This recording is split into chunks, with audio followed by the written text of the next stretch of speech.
Hi, welcome to the City of Norman's virtual town hall for the Go Norman 2020.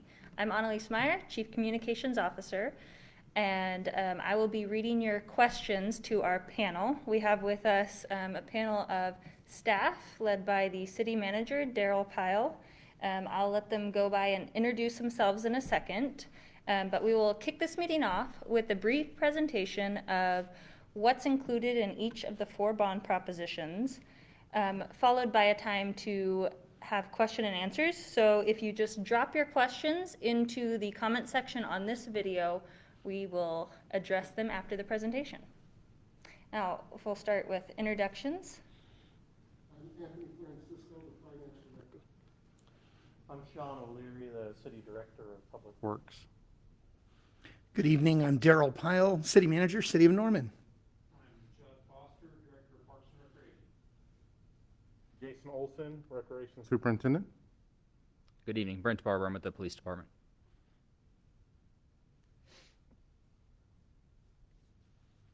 Shall I begin? You shall begin. Good evening, ladies and gentlemen, and welcome to our virtual town hall meeting. We've got a slideshow for you highlighting the ballot package that will be before the voters on August 25th. For a ballot overview, 4 questions will be posed to the voters. Proposition 1 is an $85.6 million question to finish Norman forward in the fashion envisioned by our Citizens Advisory Committees. Proposition 2 is a homeless facility to provide homeless resources here in the city of Norman. Proposition 3 is a municipal facilities question to finish some existing projects and to establish some new projects for municipal services. And Proposition 4 is a small business relief package with a $5 million price tag. The total question before the voters is $119.9 million. So question 1 before the voters is Norman Forward. And we've had the luxury of delivering some wonderful Norman Forward projects, including 2 new libraries and the wonderful assets out at our Westwood Water Park. Still on the list is our indoor aquatic and multi-sport facility, our senior wellness center, our softball and football complex, the improvements at Ruby Grant Park, Griffin Park, Reeves Park, and park maintenance facility. The indoor aquatic and multi-sport facility has a total budget as it is currently designed and approved by the Citizens Advisory Committee of $59.4 million. That's the project budget. That would develop a 152,000 square foot facility that would include a 25-yard by 50-meter pool, along with a 25-yard 6-lane warm-up pool, 8 basketball courts, a 10,000 square foot health clinic that would be built and operated by the folks at Norman Regional, and the facility would attract youth sporting events from around the country. At this point in the project, we've got some wonderful artist renderings, what these facilities will look like with voter support. Got a view of the entrance of the facility as it's currently envisioned. This project will be developed on approximately 15 acres in University North Park, just north of the Embassy Suites Hotel. Inside the 8 basketball courts, it'll have seating and tournament capacity, as well as opportunities for open gym time for members of the public. And we envision tournaments being attracted to this particular facility coming in from all over the country. On the aquatic side, this pool facility will be as good as, we believe better than, any existing facility to be found anywhere in the country, with seating for up to 1,200 to come in and participate in large meets, as well as open swim opportunities for members of the Norman community. The second project on the list is our Senior Wellness Center. Originally, in the first Norman Forward question, we knew that there was a demand for a Senior Wellness Center, and it was originally envisioned to have been built in the former Central Library. Since that original discussion, funding has presented itself to the tune of about $7.8 million. But once the Citizens Advisory Committee identified all of the assets to be included in the facility, which would be housed in a 27,000 square foot facility, including a warm water pool, gym and fitness rooms, catering kitchen, multi-purpose rooms for various recreation programs, and a running track, the budget for the project as currently designed is about $12.4 million. The next project is the softball and football complex. The total project budget is $11.5 million. We need an additional $9.1 million to develop the entire project, which would include 7 youth football practice fields and 5 adult softball fields, along with restroom and concession facilities, parking lot, and also allow for all the fields at Reeves Park to accommodate youth events. This particular slide shows what our current budget will allow us to construct: 1 softball field and 1 youth football field, which really doesn't get many folks excited. It doesn't really allow us to accomplish many of our program goals and objectives. The next project on the list are the improvements at Ruby Grant Park. We're only requesting an additional $2.1 million from this question, Go Norman 2020, to finish up the balance of all of the amenities to be seen on the park. The total budget for the Ruby Grant Park project is $8.1 million. It includes picnic pavilions, a dog park, a multi-use trail system, cross-country track, disc golf, and practice fields. Additional amenities will allow us to improve lighting around the walking trails and take those walking trails from a decomposed granite surface up to a concrete surface that should make the facility last years into the future.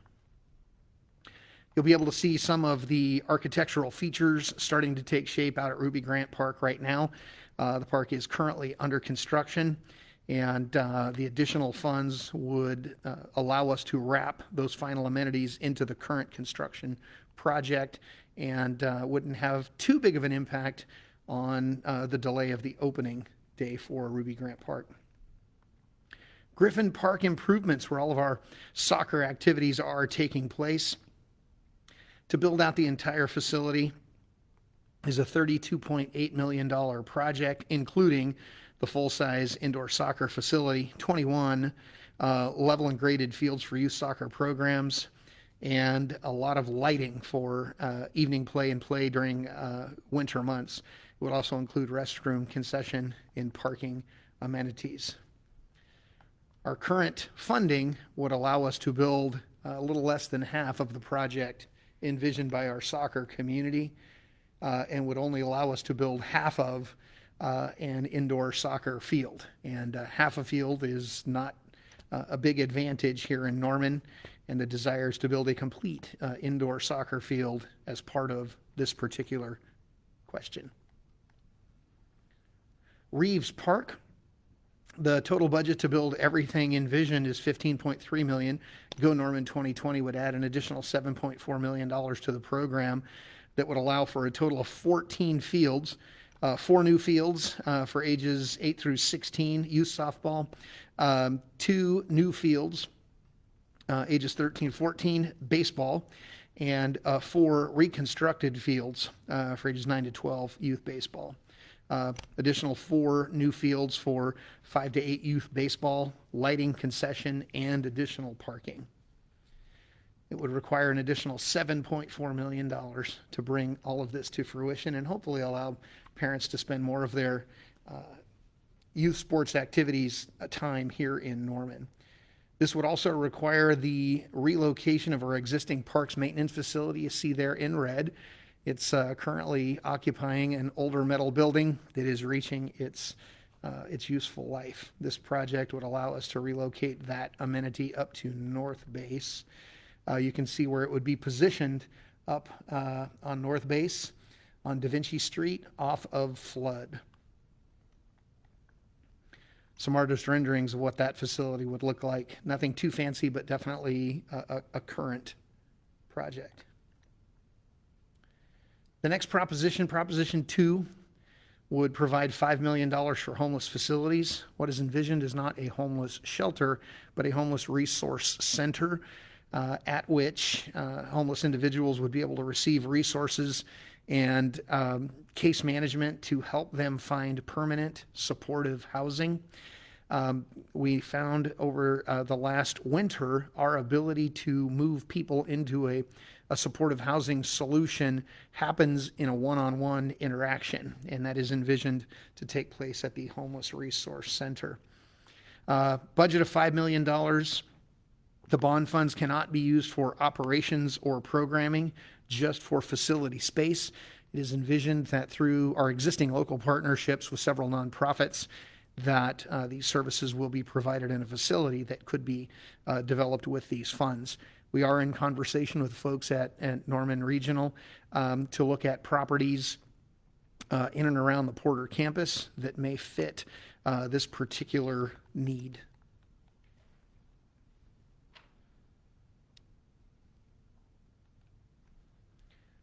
The next question, Proposition 3, Municipal Facilities. We've got a municipal complex renovation question. We recognize the need for additional funding for Emergency Operations Center construction and the final build out of the fleet maintenance and fire maintenance facilities also at North Base. In 2008, the community approved an $11.2 million bond package to provide for the renovations of Building D, which was the former Central Library, Building A, which houses Public Works and Community Development, and Building B, which houses the municipal court system.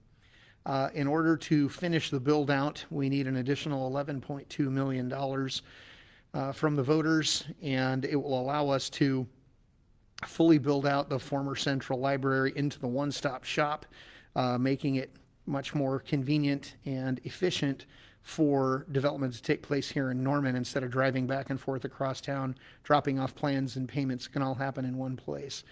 The development of Building A, which would become the home for the new courthouse, and then a renovation of Building B, which would be the balance of the police department with the removal of the existing court facilities. It would also provide an opportunity for improvements in Building C, Building 201, which is City Hall Central. So we'd provide some additional ADA accessibility features and additional work space to accommodate growth into the future. Just an architect's rendering of the campus in the lower left-hand corner of the picture. That is the Central Library. So you can see how that map lays out. Renovations to the police department, some exterior improvements after the 3 modular buildings that currently house court services is removed. Some renderings of what that facility may look like. Some new interior space in the lobby. And the development of a new emergency operations center. To develop the 19,750 square foot emergency operations center, which will house the dispatch function, which currently exists in the basement of the police department, we need an additional $8 million to make this happen. This would be a facility designed to withstand severe storm impacts, to make sure those services are not interrupted in any future storm events. Some renderings of what that facility will look like on the outside, and then some of the interior designs. You can imagine what it's like to do dispatch in the basement of the police department, and this would be a nice modern facility for those services. Much more open space, and it would provide additional capacity to handle growth over time. City Maintenance Complex. This would be the spot, North Base, where we would develop the fire and fleet maintenance facilities.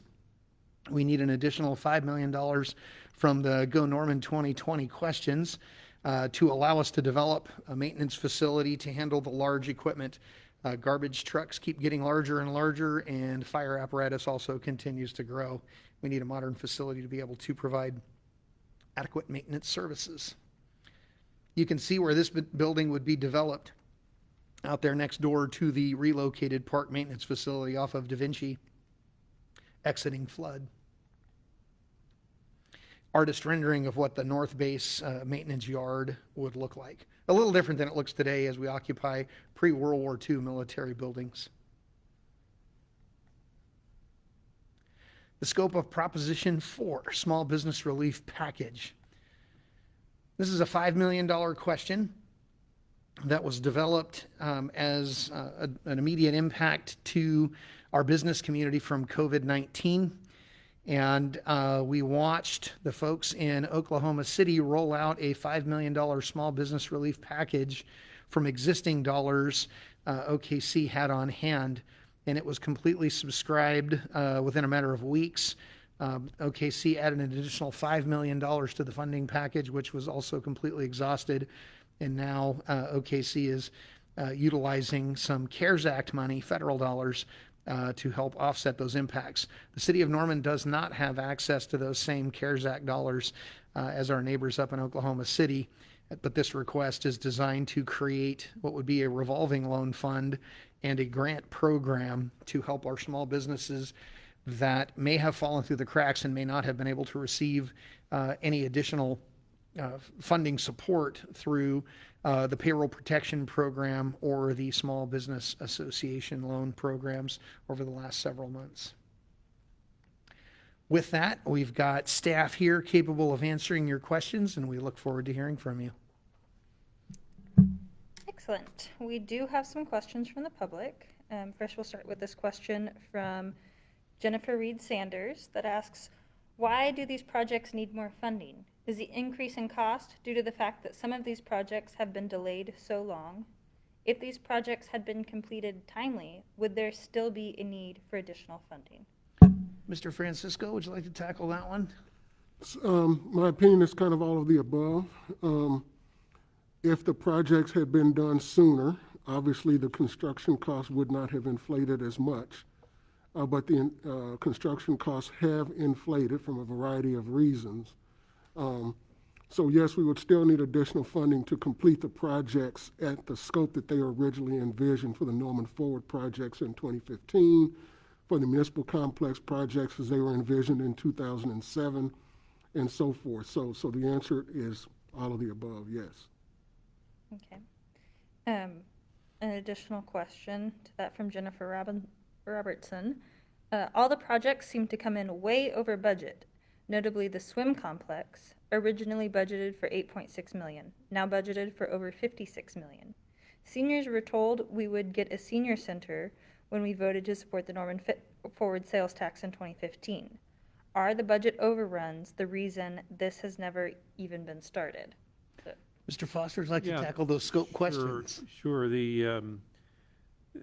As far as the aquatic facility, the total $58.8 or $59 million project is for both the multi-sport and the aquatic facility together. They were combined into one project, and that scope really has changed. Once we got some preliminary design work done and met with the Citizen Ad Hoc Committee, the Citizen Ad Hoc Group felt like it was important to raise the standard, if you will, or make the project more special, and that's a part of the scope change that's occurred, in addition to what Anthony was talking about earlier, and time has gone by, and so costs have gone up. But together, those things have created that increased cost. And then tell me again the senior center question. The senior center question. So, are the the inflated costs associated with some of the other projects the reason that we haven't gotten the senior center? Or maybe you can just talk to us a little bit about the history of the senior center funding and kind of what the scope is now. Sure. Kind of the same answer for the Senior Wellness Center. The Citizens Ad Hoc Group formed and originally came to the council requesting that the the project be moved where it was intended back in 2008 to be relocated into the renovated library building. Felt very adamant that it needed to be in a standalone facility, and then the scope changed with that. Once the facilities in Oklahoma City came on board, the senior wellness centers in Oklahoma City, they're extremely successful. Once our citizens here saw what those were like, they came in to the city council asking that our facilities be brought up to those standards. And so again, that was a citizen-driven effort by the senior group within the city. So what is our current senior center design? What kinds of things does that have in it? It has all of the things that have been developed in the public input processes. There have been a number of public meetings that have generated the list of components that go into that facility, and includes a warm water pool, a walking track, fitness, kind of physical fitness type facilities or equipment in the building. The building is set up to accommodate those kinds of programs. A small gymnasium where pickleball and other gymnasium type activities can take place, as well as the more traditional rooms, multi-purpose rooms for different kind of games and art classes and things of that sort that we currently do. But again, it came from the citizen input that followed the successful projects in Oklahoma City. I think a good question here is, if the Norman Forward bonds pass, what will the sales tax otherwise be designated for Norman Forward be used for? The original projects that were envisioned by Norman Forward would still continue to be funded from the Norman Forward sales tax. Again, the size of these general obligation bonds is structured such that the gap between the sales tax funding and the estimated cost of the projects as they are currently scoped and engineered is made up by the general obligation bond funds. But just understand that the sales tax funds would still be used as they were originally envisioned to be used. So, I think a kind of a follow-up question to the earlier conversation about the senior center funding and why these projects have grown in cost of construction. Would it have been possible to build these immediately when the bond was passed, or can we talk a little bit about the delay and how these have been pushed back? The delay for the senior wellness facility came from basically a lack of funding in the original 2015 sales tax. The tax the ordinance was written such that the tax collections would be eligible to do senior wellness activities or improvements. There was not a dedicated funding source set aside for that project. We had another list of projects that had all of the $150 million proposed revenues dedicated. Had the collections been more than we anticipated, there would have been, could have been money eligible to use for a senior center. That's not the case. That's another reason that for some of these shortfalls, in addition to some increasing scopes and increased cost over time, the revenues collected from the sales tax have not met the original projections. Sales tax revenue collections are down. And so anyway, altogether, the senior center was eligible for funding, but didn't have any set aside to begin with. There was funding set aside to purchase land where Griffin Park is located. From the state got to a position where they did not want to sell the land at this time. And so we worked out an additional long-term lease, which freed up about $7.5 million that was set aside to purchase land with. That's what the original funding, the bulk of the original funding for the senior facility, where that came from. And the GEO bond portion would be the amount of money needed to finish the entire project like the seniors would like it built. Very similar. Again, I think it's very much to the credit of the city council. These processes have been ongoing throughout the Norman Forward period since 2015. They have been getting this input from the community about changes in desires or needs for the various projects, particularly the senior center. And as Judge said, originally there were no funds budgeted in Norman Forward for the senior center. But because of that continuing dialogue with the community, it was made a very high priority. The city council and staff worked very hard over a period of years to identify funding. It was originally $1.2 million, then it became $4 million, then it became $7.6 million that was freed up through the lease versus purchase arrangement with the State Department of Mental Health. But as needs have continued to arise in response to those community input, there is the need for additional funds. The scope of that project changed. It was originally envisioned to be a senior recreation center in the existing library building with some bond funds, okay, that were approved in 2008. But over time, based on and in response to that community input, what we want to build for our seniors, not just today, but for the next generations of our senior community, is estimated to cost more. And we're just trying to close that gap in what we have available and what we need to meet that citizen-driven desire. So it sounds like all of these projects are large and complicated projects that we had to work through a number of community input and really finalizing designs and finalizing location, but they're ready now to move forward, and this is the cost that we know will be the final cost. How do we know we're not going to need to come back with more?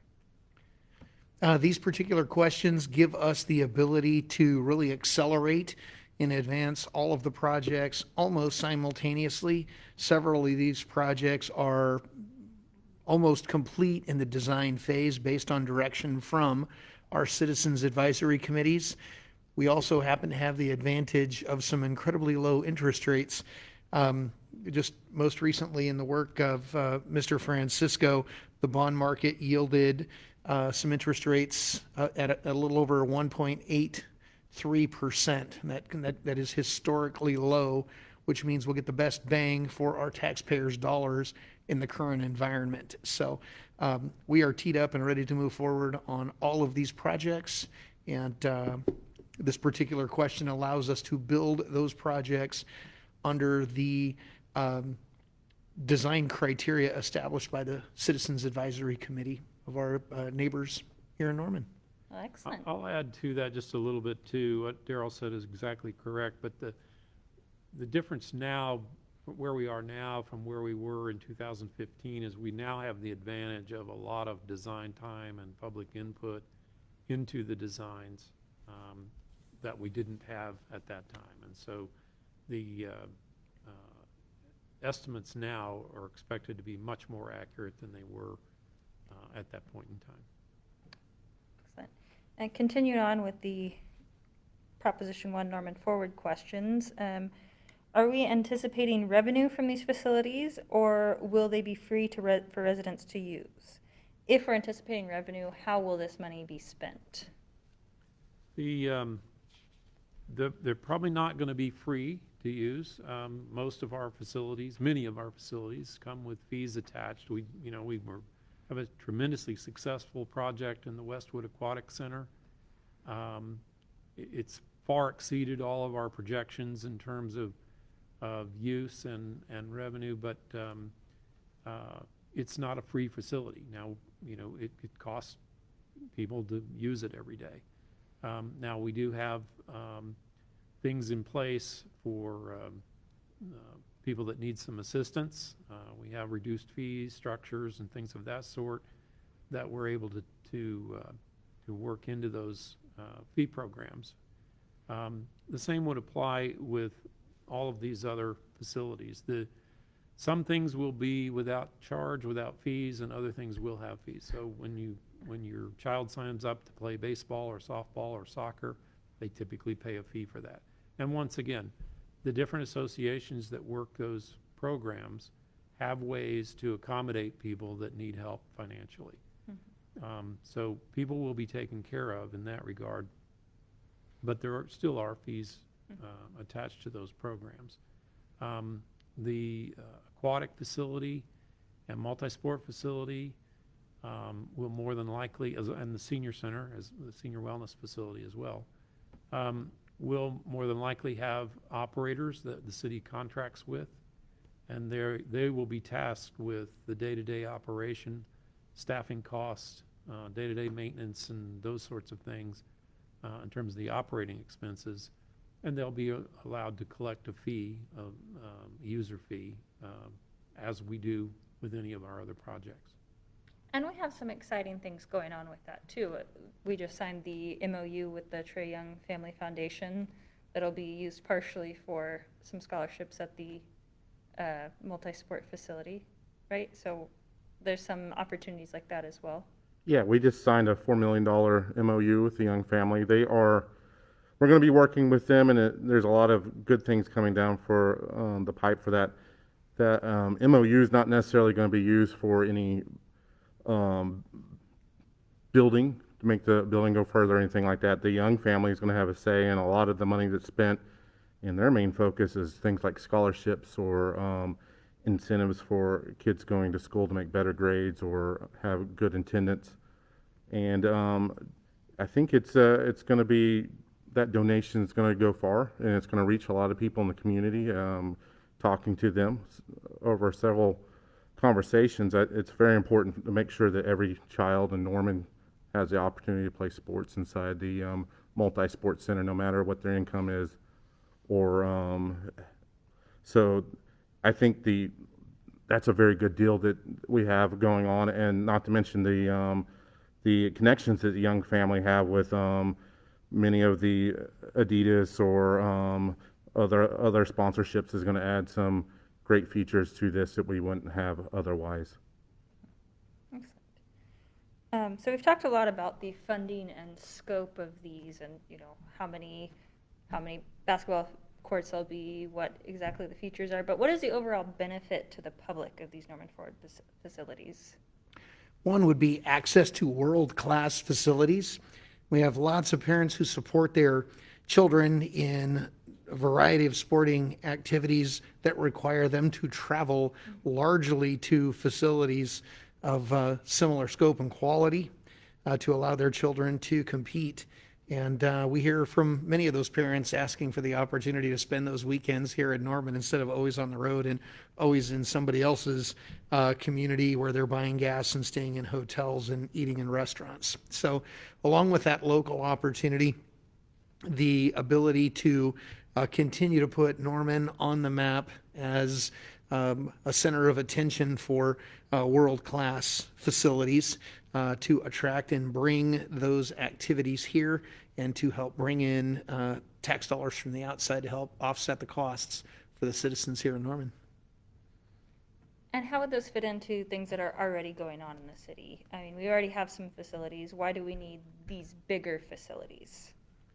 The reason for bigger or larger facilities is more about accommodating our growth and just the need for a number of fields, for example, to accommodate the local kids that are playing in our baseball and softball and soccer programs and what have you. Basketball as well. Basketball and volleyball have far outgrown the available facilities within the city limits. And so, again, as Darrel said, to accommodate our local people, it's twofold. To accommodate our local play with first-class facilities is clearly a bonus, and to draw people in to our city to use those facilities. And to dive a little bit farther in on the basketball, both the Optimist and the City ran programs at the rec centers. To schedule practices, you have to go through the schools, and a lot of times that those teams only get to practice once a week, or if that, because the schools also have inside their gyms have different programs going on with the schools, plays and different kind of special events they have. So we're very limited. For instance, with the Junior Jammer program, we have 2 gyms that's available for them to play basketball, and those only can host games right now, and we're limited to how many people on how many people we can take in those programs, just because of time limitations that are involved with trying to work schedules out with everybody. When we're talking about access to all Norman residents, that sounds like it would be kind of a limiting factor for allowing greater access to. Yeah, the greater access is not only goes along with games, but it comes along with trainings, practices, opportunities to go in there and just more open gym time, and go up there with their mom or dad and shoot some baskets. I think that you got to look more than just at what the game schedules that you think that's going to be offering. It's going to be a lot more open time to do other things, to get better at whatever your sport is, indoor sport is, that goes along with the multi-sport. Absolutely. All right, well, let's move on to some questions on other topics. In regards to Proposition 4, the Small Business Relief Fund, where does the State CARES Act money come from or fall in relationship to this fund? How do these work together? So the Citizens Economic Development Advisory Board has been working on some program parameters that will be discussed with the City Council tomorrow evening at 5:30 at the Council pre-conference. The Economic Development Advisory Board recognized that in the economy there are federal dollars being circulated through several channels of distribution. One being federal dollars that we are allowed to access through the state of Oklahoma. Those dollars have a lot of strings attached, and so far we have been unable to access those to provide the small business relief package that the 2 direct recipients, Tulsa and Oklahoma City, have been able to provide. We are also looking at federal dollars that were delivered and are being administered through the Federal Economic Development Agency, the EDA, and our region is housed out of Austin, Texas. So we've been in conversation with the folks in Austin and working cooperatively with our county commissioners here in Cleveland County. We are putting together an application to seek funding through the federal EDA to access those CARES Act dollars. So we've got 3 opportunities. We're pursuing them all 3 aggressively. And these dollars would be the last dollars to be accessed if we are unsuccessful in obtaining dollars through the federal EDA or through the state of Oklahoma that are all original federal dollars. So does that, so we're talking about relief in terms to the pandemic that's ongoing. Is this something that can be used in perpetuity, or is it just to address a short-term need? So the original program parameter proposal that council will see includes a revolving loan component that would allow these dollars to remain available, not just through the pandemic of 2019-2020, but into the future for the next pandemic or major weather event. We saw the ability and the speed at which Oklahoma City was able to respond with dollars they already had on hand. This would provide us that same speed to response. So there will be a large portion proposed for revolving loan. There will be a portion of the proceeds that are proposed to be grants, and then a couple of special categories for businesses that are needing to change their business model to be able to function and survive in the current COVID environment. So lots of flavors. Excellent. So in regards to just the overall cost of these projects, are there other projects that are more critical to infrastructure that we would be spending our bond capacity on now, and we'd further extend our budget if they came up in the next few years? think this is an Anthony question. Well, yes, we have ongoing and outstanding projects in the infrastructure areas that we provide financing for primarily through our dedicated capital sales tax of 0.7%. The need for those projects does not go away, but remember that the specified areas that these general obligation bonds are proposed to be spent on cannot be spent on anything else. So whatever we are telling the voters that these bond funds will be used for is all that we can use these bonds funds for, and the ongoing existing needs that we have for infrastructure, for streets or for stormwater, those sorts of things, would rely on the existing sources of revenue for those things. And I know that we frequently have, or every so often have, bonds that roll over, so then that'll free up some capacity, correct? Yes, as it relates to the street and to the street resurfacing program, yes. We would be proposing to renew that sometime next calendar year, but that is an ongoing program that has its own dedicated source of revenue. Excellent. So back to the senior center, a lot of interest in that. I know that we have a proposed location. Can you talk a little bit more about that, Darrel, the final location? Absolutely. So the original vision to occupy a portion of the former central library wasn't appropriate to meet all of the growing needs identified for the new facility. After some effort, a site was identified at Reeves Park, and construction drawings and site plans began to develop around that Reeves Park solution. As part of 2019 effort through Norman Regional proposed a re-envisioning of the existing Porter campus for those Norman Hospital facilities. And as part of that conversation, the folks at Norman Regional identified an opportunity to perhaps host the senior wellness facility on the Porter campus. And that conversation immediately went right back to the Citizens Advisory Committee to discuss that opportunity.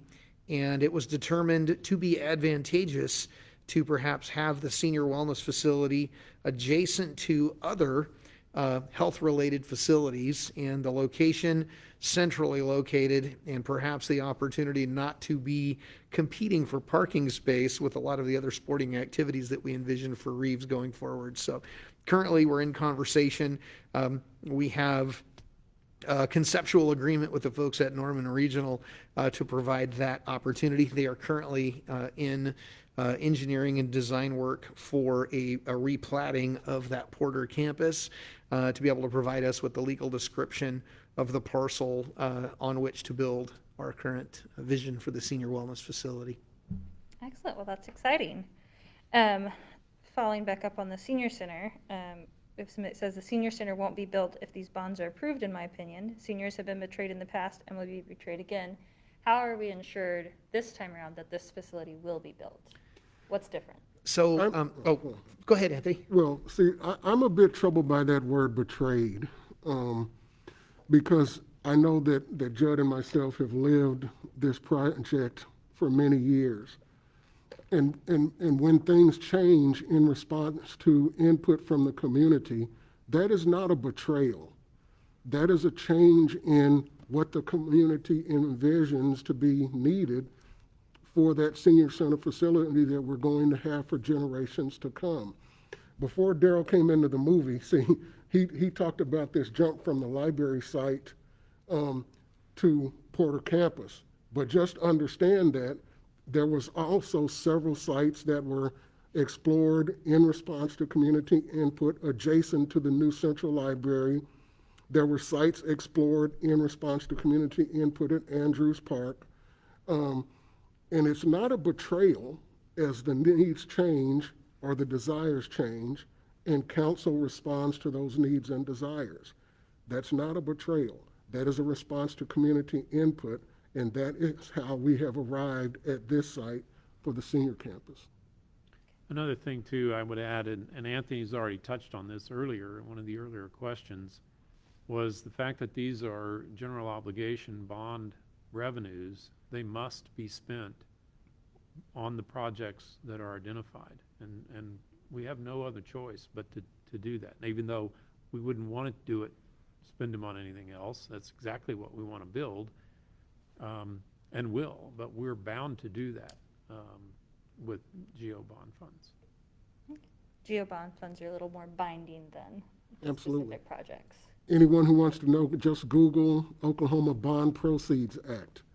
It's very stringent standards on requiring cities and municipalities and school districts, if you're going for general obligation bonds, you are required by state law to build what you told the voters you were going to build, and you can't use the money for anything else. Okay. Thank you for addressing that. Another question about why is the Norman Forward and the Senior Center projects combined with the sports facility? Why are those all one? Not sure if that's a Anthony question or a Judd question. I would submit that that's a legal question, but I'll take a stab at it. The way that that ballot propositions are structured is again laid out in state law. And you cannot combine disparate projects like this project to do a business relief program cannot be combined with the homeless facility, or cannot be combined with the Norman Forward projects. But the Norman Forward projects are related to one another. These are things that the voters have already voted on and approved in the past, and we're just supplementing the funds to finish out those projects. That is obviously justification for putting all of those projects that are Norman Forward related together. And that's kind of how it comes. The term is log rolling, and you can't combine unlike projects in a single ballot proposition. So you want to limit the number of propositions that are going before the voters, but you cannot just put everything together at once, nor would it be wise to have 50 different propositions. I mean, there's about 30 different projects included together in these 4 propositions. You wouldn't want to have 30 different ballot questions. So you want to combine the things that you can while meeting the state law requirements about what cannot be combined. Oh, I'd say that's a pretty good summary. Following up on a point that City Manager Pyle made about the facilities generating revenue, how can we expect that revenue to be used? Would that go to pay off the cost of the bonds and in turn reduce the cost to landowners, or where would that money be used? Primarily back in the operation of the facilities from which those fees were generated, and to pay for long-term building and facility maintenance. The soccer fields, baseball, softball fields, football fields, their maintenance needs are obvious and almost immediate. The maintenance needs at the pool, both in the aquatic and multi-sport facility and the pool envisioned in the senior wellness facility, different maintenance needs. But we're talking about developing over 200,000 square feet of indoor space. So there's roofs to maintain, mechanical equipment to maintain, floors to maintain, etc. So basically our need to collect fees where applicable is just the need to make sure those facilities last into perpetuity. Okay. And we have a question here about the property tax cost for all of the propositions. I know we have that on the website. Do you happen to have that with you, Anthony, that you could talk through a little bit the cost to homeowners for each of these propositions? Yes. General obligation bonds are backed by a property tax. And by definition, a property tax is an ad valorem tax. Ad valorem is the Latin word for per value. So the higher the value of the property, the more tax you pay. As opposed to a sales tax, which is kind of flat or regressive, a property tax is progressive. I guess for lack of a better term, the richer you are, the more you pay. So just the median home value in Norman is about $145,000, and we have done some preliminary work that would show that based on current market conditions and other assumptions. If all of the bonds pass, it would cost about $13.93 per month on that average home, or about $167 a year.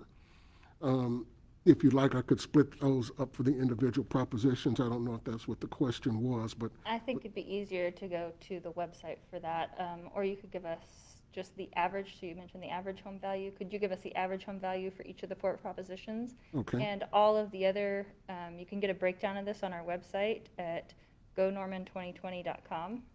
Yeah, I'm a numbers guy, so I love rattling off numbers, but I know a lot of people don't like listening. But for Proposition 1, individually, it would be about $9.43 a month, or $113 a year. For Proposition 2 and 4, it would be about 67 cents per month, or $8.04 per year. And for Proposition 3, it'll be about $3.18 per month, or $38.16 per year. Excellent. Thank you, Anthony.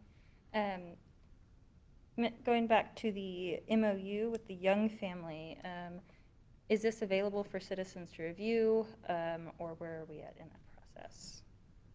The MOU certainly is. It was a document that was considered by City Council a couple of meetings ago, and can be found in that material. Excellent. Thank you. Sorry, going through a couple different places of questions here. Question on question 2.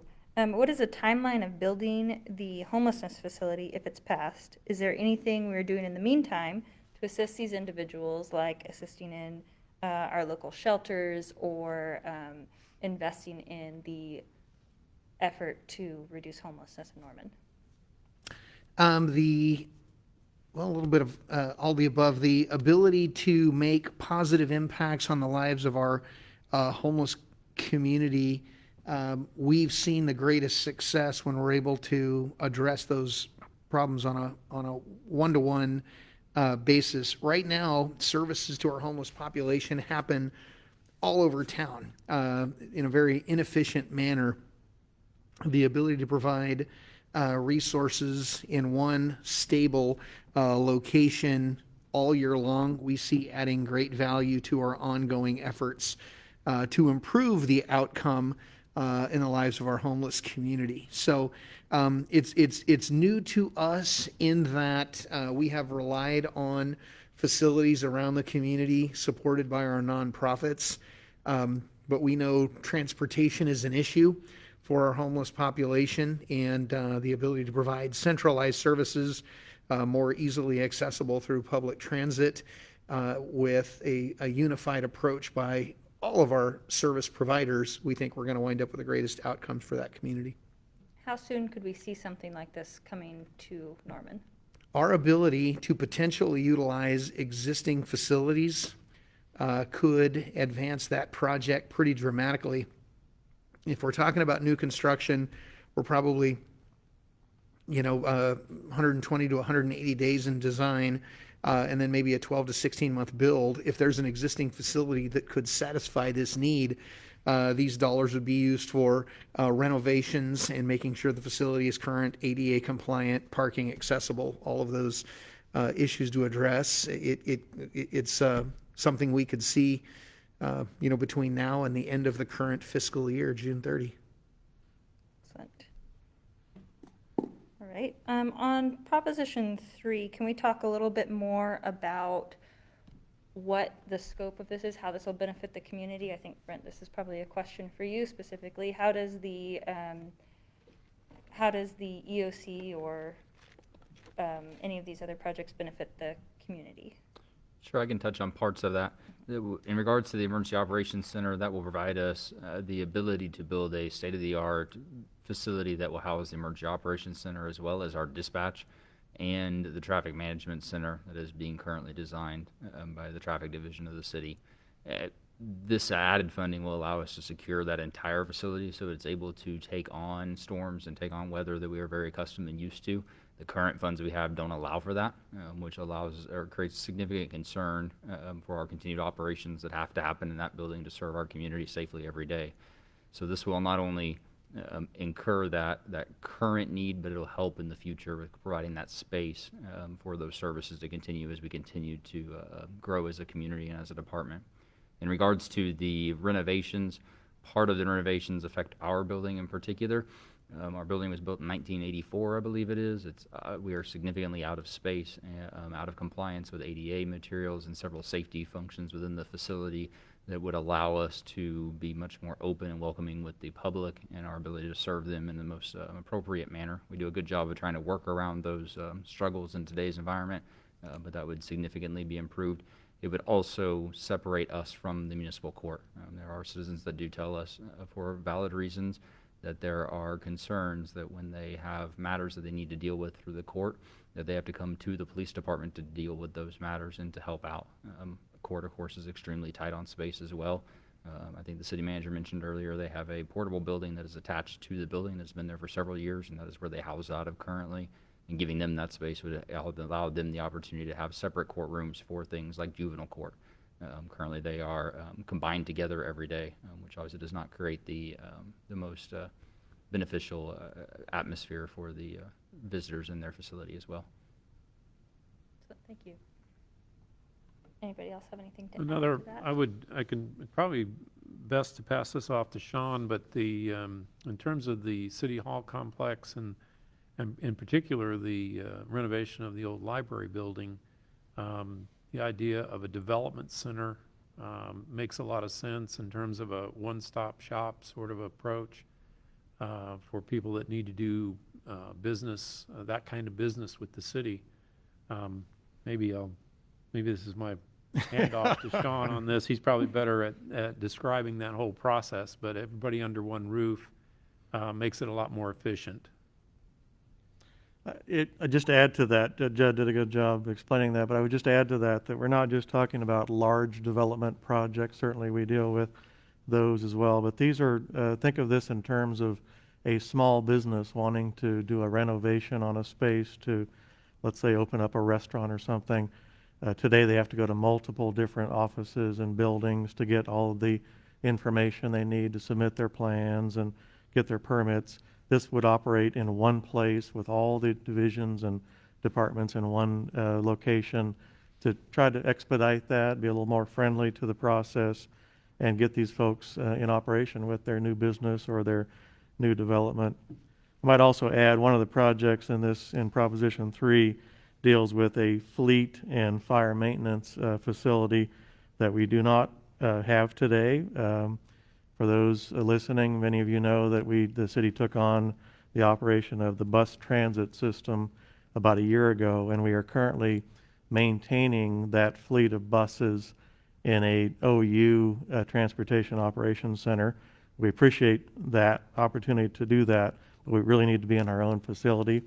This will allow us to do that, and it will also allow us to maintain fire trucks and large fire apparatus under the same roof as we're maintaining those buses, including washing those buses and other vehicles. So this is a really important kind of basic functional fleet maintenance operation for our bus system and our fire apparatus. Okay, excellent.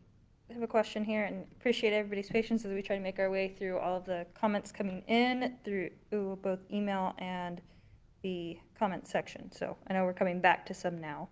I thought NRH backed out of the agreement, so the stock talks are still ongoing, or is that finalized? That's Norman Regional. Yes, Norman. No, actually, we're in a wonderful point in time with the folks at Norman Regional as they are advancing their new emergency department on Highway 9 and planning for the expansion of the Healthplex. Provides the opportunity needed on the Porter campus. So timing is great. They have fully engaged engineers and architects. They understand the needs of the city of Norman for the senior wellness facility. They're also open to identifying perhaps existing facilities for some homeless resource services. And our relationship with Norman Regional, I don't know if it's ever been better. Well, excellent. It's fantastic. I might add too, not only that, but their interest in the multi-sport aquatic facility to develop an athletic training facility and clinics type space at their own expense. This would be money they put into the project that's not part of the taxing for tax funding, and that they would operate. And together, it's a great partner for that facility, and that will make it unique will make it state of the art, if you will. There's very few in the country that would be equivalent to that, if any, once it's all put together. And so, and then they're at the table with us now and have been at the table with our design team, and we look forward to that partnership also. Excellent. Back to just overall budget of the city. Is it true that the city will seek a water utility rate increase in January, and are we just waiting to pass through the August vote before we bring that up? There are ongoing Norman Utility Authority projects, expansions to the water supply system, expansions and changes to the water treatment system that will probably include the need for a water rate increase that's separate from this, and I don't know the timing of that, but I suspect it would be within the next 18 to 24 months. Circling back around to our favorite topic, Norman Forward, so we'd mentioned that we have to spend the money, and by a GO bond, we're committed to spending the money on that. But do we have to spend a certain amount of money, and do we have those listed somewhere for each project? How are we committing ourselves to spending a certain amount of funding for each project? Again, the budgets for each project are established within the ordinance that the council approved to put the propositions onto the ballots. And that's public information. We can certainly give that to anyone on request. It's available on the website. How much is for the aquatic center versus the Rees Park, that sort of thing is public information. It's available. And in lieu of Catherine being here, I'll hazard a guess, an answer as well. As I believe that those are in the ordinance as well. So the ballot that calls the ordinance, that would approve the ordinance, that those are in the ordinance, which has been legally bound. Yes, ma'am. Correct. Okay. All right. Why can't we do the ones that we've already voted on and move forward? Why do we need the extra funding to do these facilities?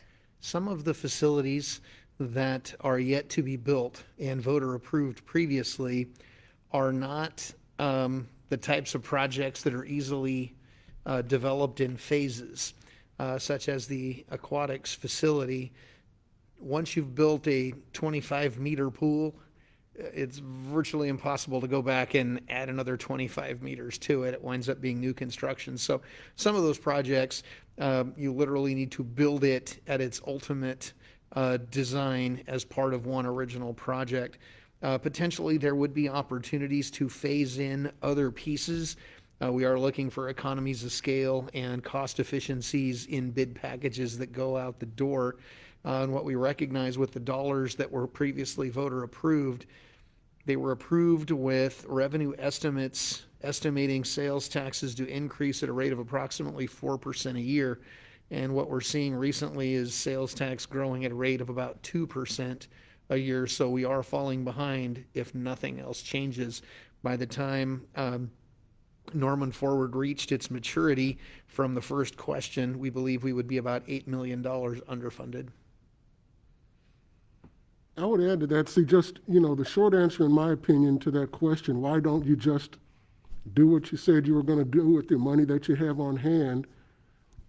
To me, the short answer to that is that you could. And the ad hoc groups who are overseeing the scope and progress of the Norman Forward projects had been working very hard for years to see that those projects could be done within the available budgets. That's how, for example, we got way down the line with Griffin Park in design and partial construction, but the indoor facility got cut out of the original vision that was there for that project in order to fit it within its budget. We've completed several projects that changes had to be made to fit the projects within their budget. I heard you earlier say that there was concern about all of the projects going over their budget. And I would say that of the projects that we have completed, all of them except one have been completed at or well below their budgets. So the ad hoc groups, the city council, staff have worked very hard to manage these projects within available funds. But late last year, the ad hoc groups that were working on the aquatic center and the multi-sport center and the senior wellness facility came back with recommendations rather than this is what we're going to cut out to get the project within its budget. They came back to the city council and said, we want to go back to the voters to ask for more funds to build these projects right. And council received that input, and that's how we got to be at this proposed phase now. We want to build the projects right. Okay. This question, Anthony, if you're a numbers man, how did you miss Judd Foster holding thousands of Norman Ford dollars in completed projects instead of turning that back in? What does that process look for, and can you explain that to us? When a project goes over budget, Judd Foster is not holding those dollars. I would not allow him to, nor would the city council. We account for those funds very carefully down to the penny, and where projects are completed below their budget, the funds go back into the Norman Forward fund balance. So we have a separate fund that accounts for the Norman Forward sales tax funds, and when projects are completed below their budget, those funds are available for other Norman Forward projects. So yes, Judd Foster and the Parks Department might benefit, but it's not like it's sitting money in his pocket. It's not like that. It can only be used for the purposes for which the voters approve them.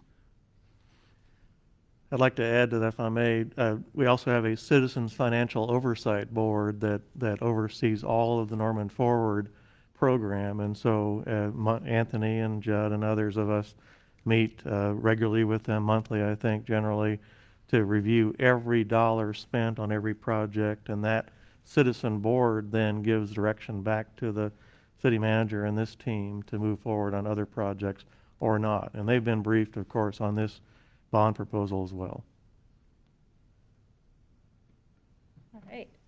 So 100% of the funding from the 2008 bond was intended to be used to remodel the library for a senior center, but that money had just gone towards city offices, and now we are having to bring back and ask for more funding for the city offices. What happened to the library space? It seems like we're paying twice. The library spaces was described by Mr. O'Leary as being used for that development center for a lot of various city functions, most of which were envisioned in 2008, but some that were not. For example, my offices will be moving to that facility because a lot of that one-stop shopping, if you will, involves a payment process. So at the same time that home builder who wants to put a deck on their home or whatever is going through the review process with the planning department or with the public works department, there's a permit fee that they're going to have to pay, and that will be done in that building. The money that was approved by the voters in 2007 cannot do all of the things that were envisioned to be done back in 2007. Perhaps in 2007 they could have been, but they certainly cannot be in 2020.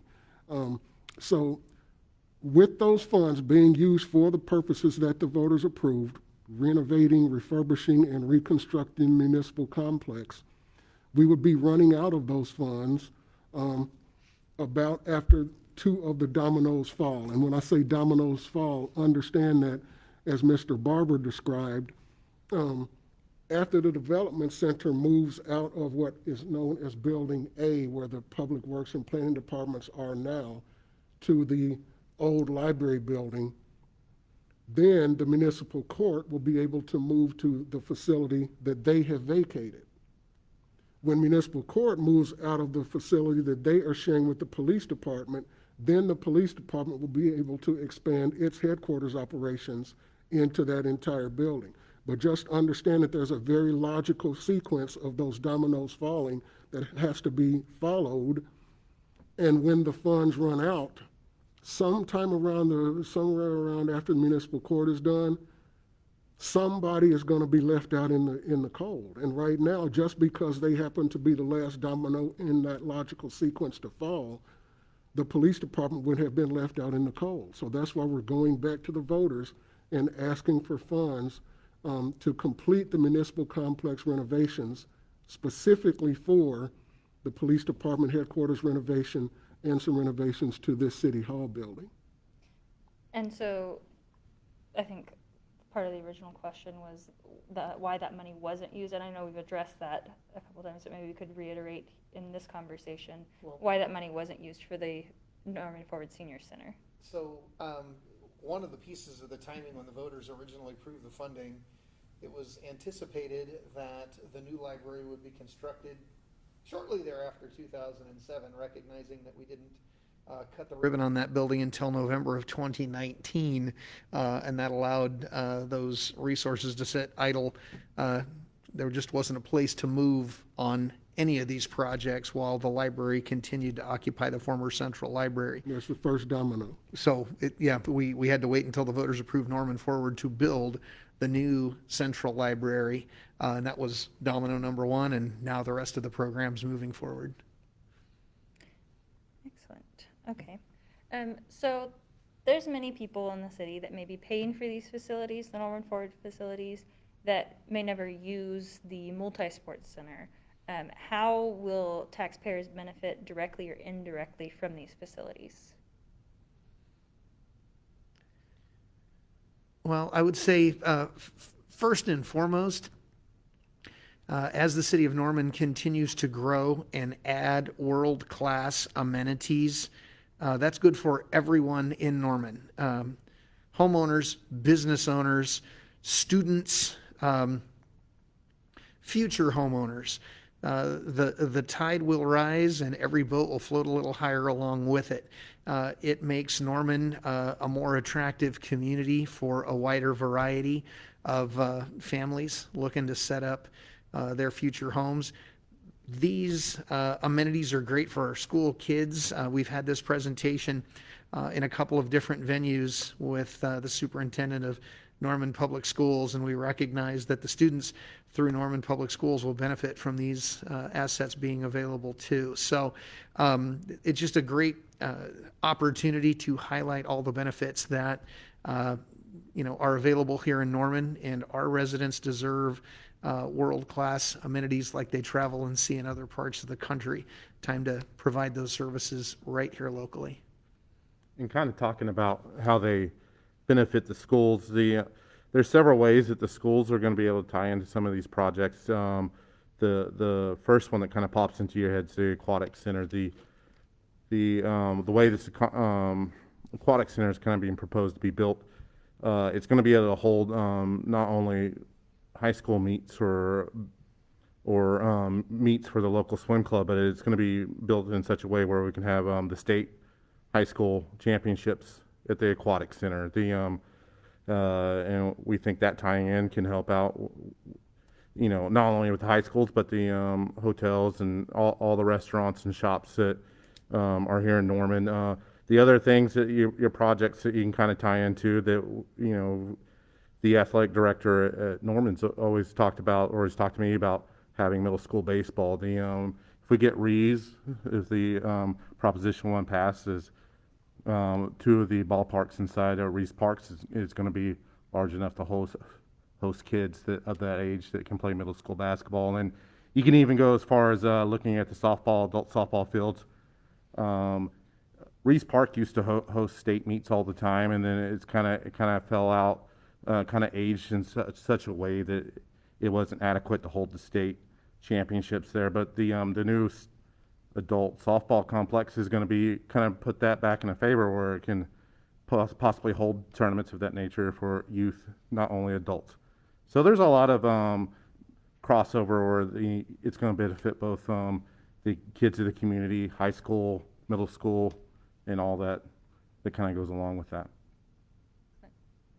Any other additions? All right.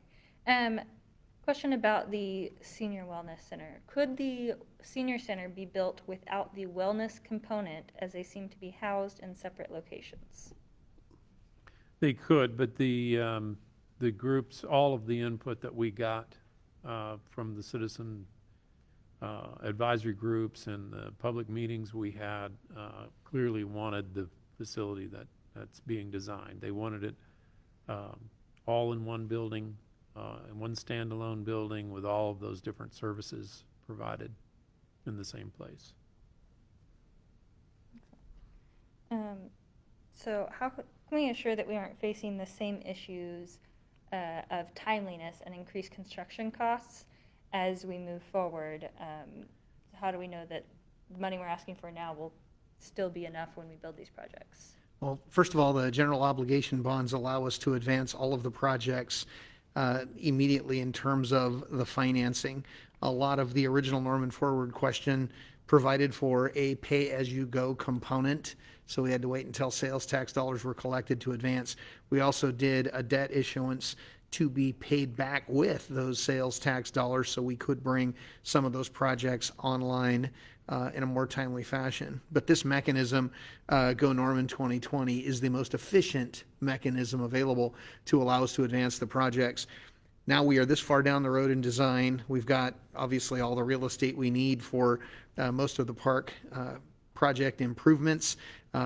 We've got the real estate identified for the multi-sport and aquatics facility, and we are in agreement with the folks at Norman Regional on where to locate the senior wellness facility. So every one of these projects is teed up and ready to move.